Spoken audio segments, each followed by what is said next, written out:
Assalamualaikum warahmatullahi wabarakatuh. Dalam pertemuan kali ini, saya akan membahas tentang dua topik utama, yaitu tentang maharatul qiraah dengan tema at-tahiyyat wa ta'aruf.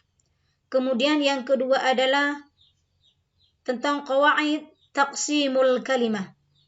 Namun sebelum saya melanjutkan pembahasan kali ini, saya akan memperkenalkan terlebih dahulu. Saya Baitia. Nah, sebelumnya bagi siswa yang ingin memahami atau menguasai bahasa Arab, ada empat keterampilan yang harus dikuasai oleh siswa, yaitu maharatul qiraah, maharatul istima', maharatul kalam, maharatul qiraah, dan maharatul kitabah. Namun, pada pembahasan kali ini, saya lebih fokus pada pengembangan maharatul qiraah. Sebelum saya lebih jauh membahas tentang maharatul qiraah dengan tema at-tahiyyat wa ta'aruf dan taqsimul kalimah, saya akan membacakan terkait tentang tujuan pembelajaran pada maharatul qiraah dengan tema at-tahiyyat wa ta'aruf. Tujuan yang pertama adalah dengan teks qiraah dengan tema at-tahiyyat wa ta'aruf ini, bagaimana nantinya siswa setelah melakukan beberapa proses mencari informasi, bertanya dan berdiskusi, diharapkan siswa dapat menemukan makna teks bahasa Arab yang berkaitan dengan tema at-tahiyyat wa ta'aruf. Kemudian siswa dapat menelaah teks qiraah bahasa Arab yang berkaitan dengan tema at-tahiyyat wa ta'aruf. Ini merupakan tujuan dari KI 3. Kemudian tujuan dari KI 4. Dengan teks qiraah at-tahiyyat wa ta'aruf ini, siswa mampu mengulang bacaan teks bahasa Arab yang berkaitan dengan tema at-tahiyyat wa ta'aruf.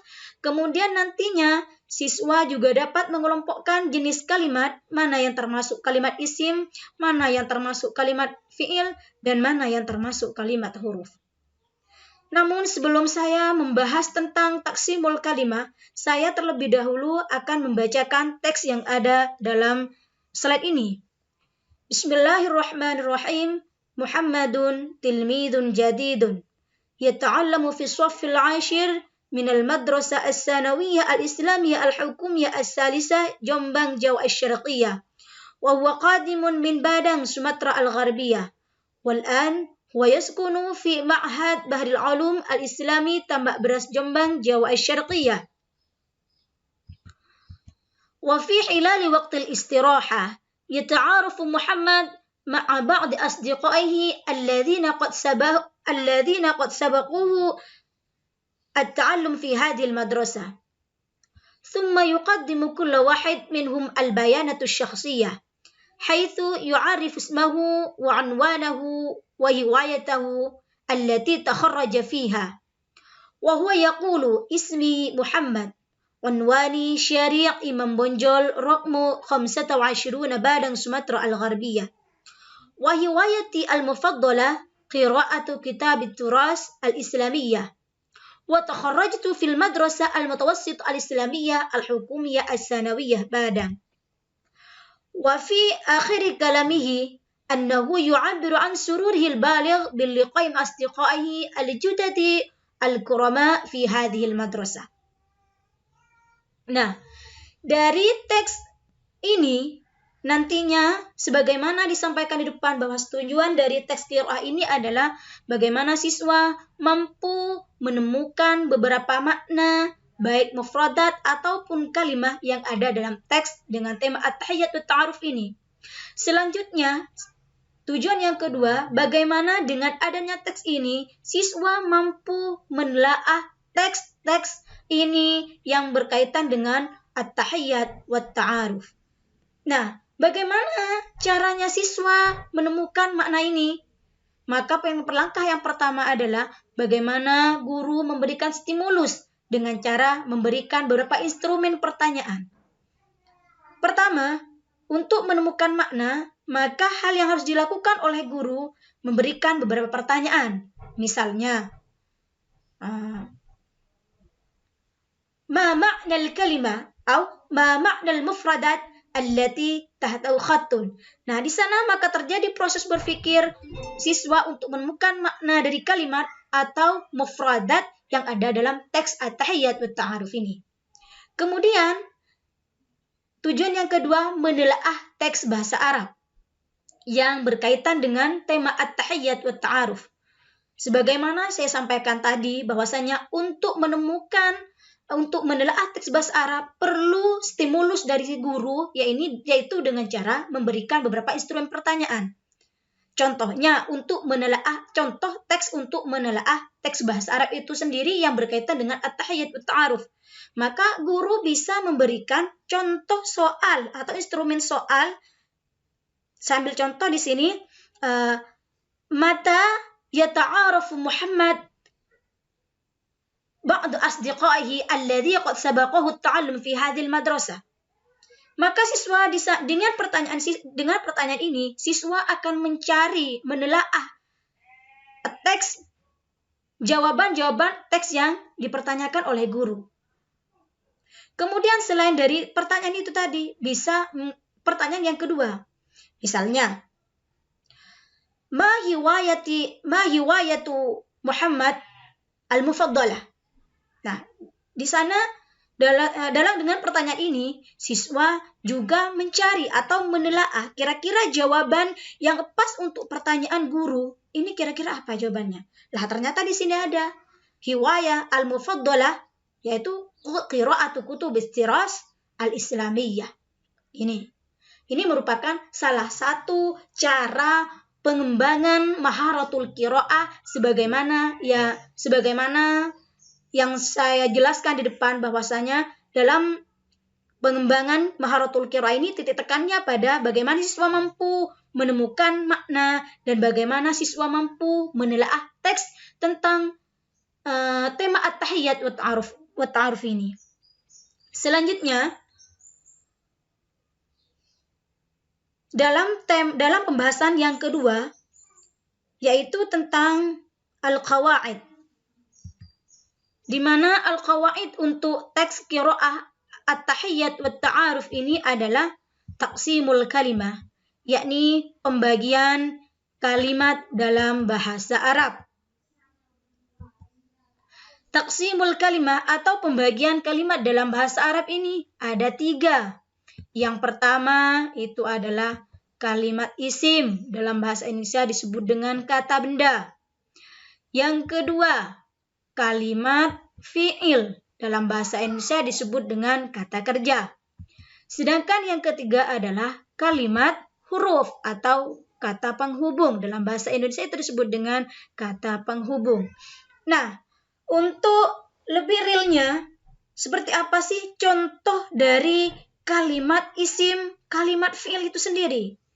Nah, kita bisa lihat dalam contoh dalam gambar berikut.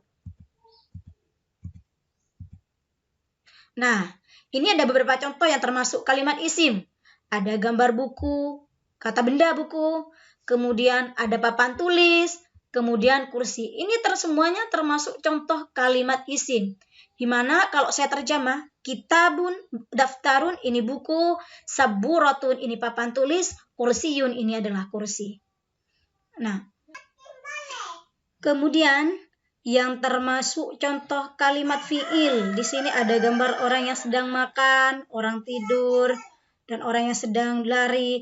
Nah, dalam bahasa Arab, kalau saya terjemah ke dalam bahasa Arab, makan ini adalah akala ya'kulu. Kemudian yang tidur ini adalah nama yanamu.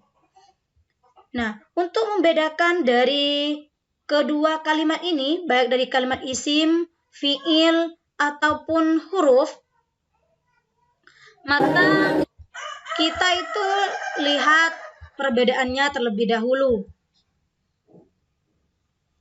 Yaitu, pertama, melihat dari sisi tanda-tanda kalimat isim atau kalimat huruf itu sendiri. Tanda-tanda dari kalimat isim ini meliputi tanwin. Jadi jika ada kalimat yang diakhiri dengan harokat tanwin, itu merupakan contoh kalimat isim. Muhammadun, ini termasuk kalimat contoh dari kalimat isim karena ada tanwinnya. Al, ada alnya, contoh al-islamiyah. Al-islamiyah ini termasuk contoh kalimat isim karena ada alnya. Bisa dijarkan, contoh lafadz ma'hadin. Ma'hadin ini termasuk kalimat isim karena lafadz ma'hadin ini berharokat kasrah. Kemudian diawali huruf jar, fi ma'hadin.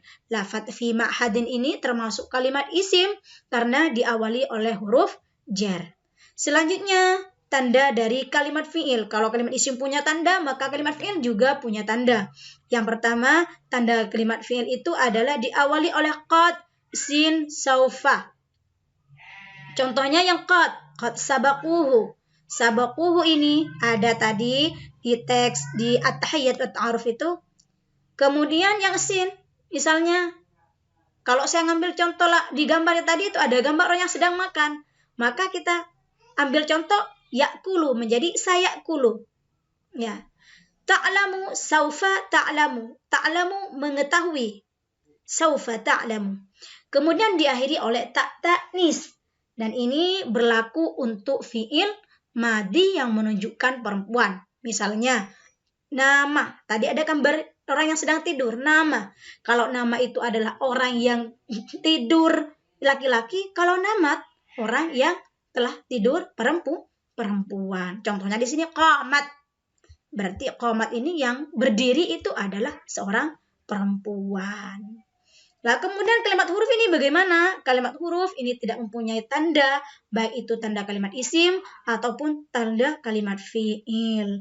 Dalam bahasa Arab biasanya kalimat huruf ini dikenal dengan kata sambung. Nah, untuk lebih memahami tentang perbedaan kalimat isim, baik dari tanda-tandanya ataupun dari jenisnya, maka kita bisa dengarkan audio berikut ini.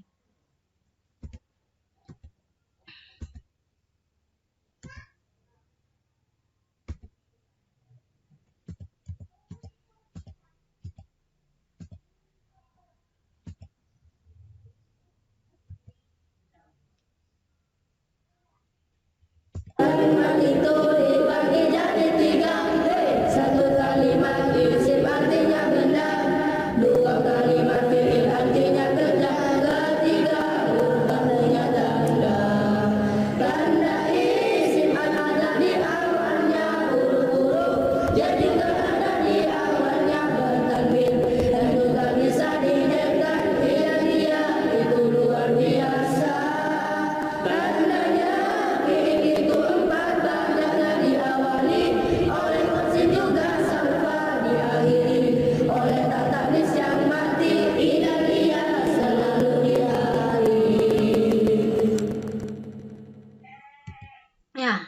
mungkin pembahasan kali ini kita cukupkan sampai di sini.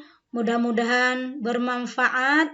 Kita bisa ketemu di video pembelajaran berikutnya. Kita tetap semangat, jaga stamina, jaga kesehatan di masa-masa pandemi kali ini.